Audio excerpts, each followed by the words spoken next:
और आज मौका है कि इस बात पर बात की जाए, इस शब्द की गहराई में उतरा जाए। इंडिया की असली ग्लोरी छुपी है इंडियननेस, भारतीयता में, और भारतीयता सिर्फ एक नेशनलिटी नहीं, एक भरी पूरी शाश्वत विचारधारा है। राम का सबरी के झूठे बेर खाना और ऊंच नीच को झुठलाना भारतीयता है। विवाह से पहले मां बन जाने वाली कुंती को पंच कन्याओं यानी दुनिया की सबसे पवित्र स्त्रियों में स्थान दिया। औरत का यह सम्मान भारतीयता है। गांधारी ने श्री कृष्ण को श्राप दिया और कृष्ण ने भगवान होते हुए भी एक साधारण स्त्री का श्राप सर झुकाकर स्वीकार कर लिया। यह विनम्रता भारतीयता है।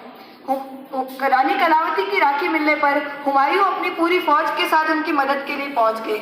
एक मुसलमान जिसके दीन में राखी का जिक्र तक नहीं है, उसने राजपूत बहन के भेजे हुए कच्चे धागों को सराखों से लगा लिया। एक मुंह बोले रिश्ते की यह कद्र भारतीयता है। और हिंदू मुसलमान की बात आ ही गई है तो मैं इतिहास के कुछ और पन्ने पलट लेता हूँ। महाराणा प्रताप के सेनापति का नाम क्या था?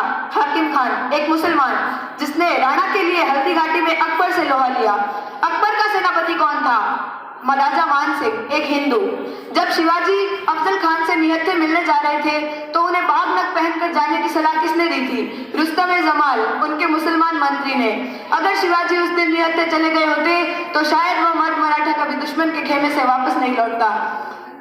ऐसे कितने वाकयात हैं जो हमें इतिहास के पन्नों से हिदायत दे रहे हैं कि इस देश को हिंदू मुसलमान के नाम पर बांटने की कोशिश ना की जाए। लखनऊ के नवाब वाजिद अली शाह जन्माष्टमी के दिन कृष्ण बनकर रास रचाते थे।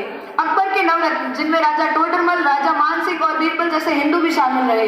रहीम भी उन्हीं में से एक थे जो अकबर के दरबार में बैठकर उनसे पैट्रनाइज होकर लिखते थे, रहीमन मुश्किल आ पड़ी, टेढ़े दोऊ काम, सीधे से जग न मिले, उल्टे मिले न राम। एक मुसलमान कवि जो पूरी इज्जत के साथ राम का नाम ले रहा है। और क्यों न ले, राम किसी एक मजहब या एक धर्म के थोड़ी न थे।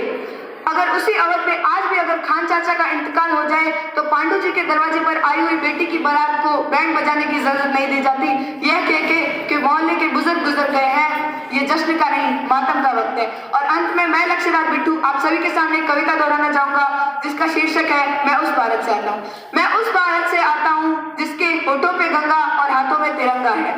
वो भारत जो कभी सत्यम शिवम सुंदरम, कभी वंदे मातरम और कभी पंजाब सिंध गुजरात मराठा द्राविड़ उत्कल बंगा है।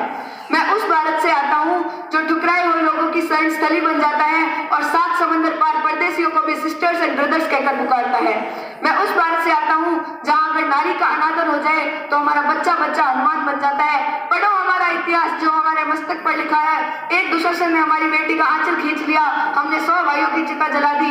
एक रावण ने हमारी माँ का हरण कर लिया, हमने पूरे राक्षस कुल की लंका लगा दी।